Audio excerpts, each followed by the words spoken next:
Media channels को मेरा नमस्कार। अजय शर्मा, राष्ट्रीय जनजन का पार्टी का प्रवक्ता हूँ। प्रश्न कीजिए। सर, कहाँ के रहने वाले हैं? मैं मूल रूप से छपरा का हूँ। छपरा के? जी। यहाँ आए हुए हैं हम लोगों के माझी विधानसभा में। जी बिल्कुल। कहीं ना कहीं संयुक्त है, दूरी नहीं है। जी बिल्कुल। और माझी और छपरा में कोई अंतर नहीं? जी बिल्कुल बिल्कुल। तो एक चीज़ बताइए कि उम्मीदवार तो आप लोग खड़े किए हैं। जी। मुद्दा क्या रहेगा? देखिए, अभी हाल ही में कोरोना का लॉकडाउन पीरियड बीता है, तो राष्ट्रीय जनजन पार्टी ने जो सबसे पहले मुद्दा उठाया चुनाव में, उसी मुद्दे को कॉपी पेस्ट अन्य पार्टियां कर रही हैं। बेरोजगारी, रोजगार, ये अन्य पार्टियां भी इसी को अनुकरण कर रही हैं, जबकि सबसे पहले इस मुद्दे को हमने उछाला। और जब हमने इस मुद्दे को उछाला, तब से हम लगातार प्रयास कर रहे हैं। जो बड़ी बड़ी औद्योगिक इकाइयां हैं देश की, उनसे हमारा संपर्क बना हुआ है। हमने उन कंपनियों को लिस्टेड किया है कि हमारी पार्टी का जब सरकार बनती है जन समर्थन से, तो आप हमारे प्रदेश में आइए, हम आपको भूमि आवंटित करेंगे, आसान शर्तों पर ऋण की जरूरत होगी वो भी देंगे, सुरक्षा मुहैया कराएंगे, बिजली देंगे। ये तमाम सुविधाएं जब हम आपको देंगे तो स्वाभाविक सी बात है कि आप हमारे यहाँ उद्योग लगाएंगे, घरेलू उद्योग को बढ़ावा दिया जाएगा। और सबसे बड़ी बात है कि आपको यहाँ उद्योग लगाने के लिए एक अच्छा माहौल दिया जाएगा, एक सुरक्षित माहौल।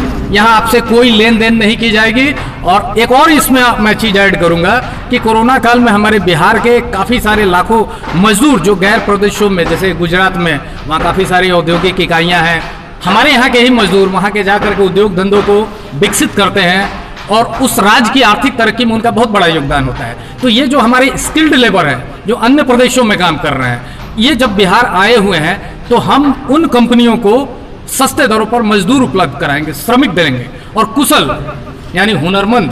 तो जाहिर सी बात है ऐसी कंपनी आएंगे। साथ ही साथ कुछ विदेशी पूंजी निवेश की भी बात की जा रही है। कुछ हमारे बिहार के इंडस्ट्रियलिस्ट हैं जो हमारे संपर्क में है, कनाडा में है, यूके में है, दुबई में है, सिंगापुर में है, जो वहाँ बिजनेस कर रहे हैं। तो जब एक यहाँ पर एक स्वच्छ माहौल उत्पन्न होगा, जब राष्ट्रीय जनजन पार्टी की सरकार बनेगी, एक अच्छा माहौल पैदा होगा, तो लाजमी है कि वो कंपनियां यहाँ आएंगी। हम उन्हें आमंत्रित करेंगे, उन्हें हम आश्वासन देंगे नहीं बल्कि उनसे लगातार हमारी बातचीत हो रही है। अभी हाल ही में फ्रांस की एक कंपनी ने 10,000 करोड़ रुपये निवेश करने का आश्वासन दिया है, तो ये एक बहुत बड़ी बात होगी। दूसरी बात, उद्योग में एक चीज होता है कृषि।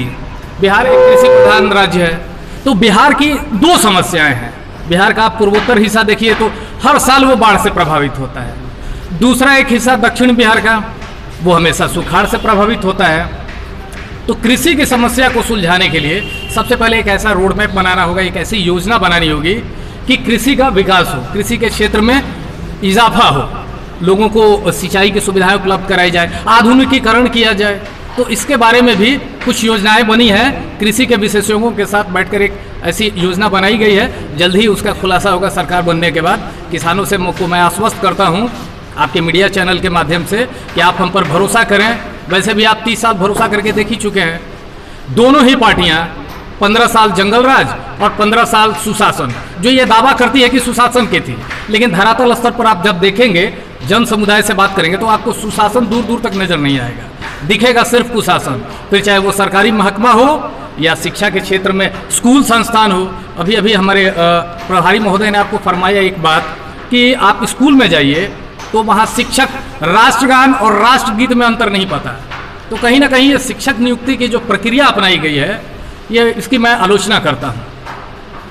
और दूसरी बात, हमारे जो उम्मीदवार हैं श्री कुणाल जी, इस एरिया में आप सर्वे कर लीजिए। आप तो मेरा बाइट ले ही रहे हैं, थोड़ा सा अलग अलग ग्रामीण एरिया में आप कर लीजिए कि शिक्षा के क्षेत्र में इनका और इनके परिवार का कितना अद्भुत और अतुलनीय योगदान है, ये यहाँ आपको जनता बता देगी।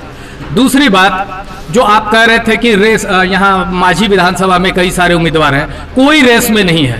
राष्ट्रीय जनजन पार्टी का बल्ला लेकर ये माझी के पीछ पर उतर चुके हैं और ये मैन ऑफ द मैच बन के आएंगे। ये मैं माझी की जनता को आश्वस्त करता हूं और माझी की जनता को ये आजीवन सेवा करेंगे।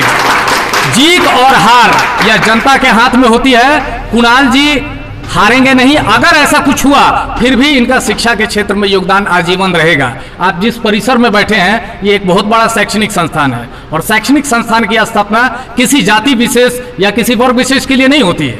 पूरा जन समाज, पूरा जन समुदाय उसका लाभ लेता है और कोई भी समस्या का निराकरण सर्वप्रथम शिक्षा से होती है और शिक्षा के क्षेत्र में इनका योगदान यहाँ की जनता आपको बता देगी। चलिए, धन्यवाद सर, आपने बातें की। बताओ।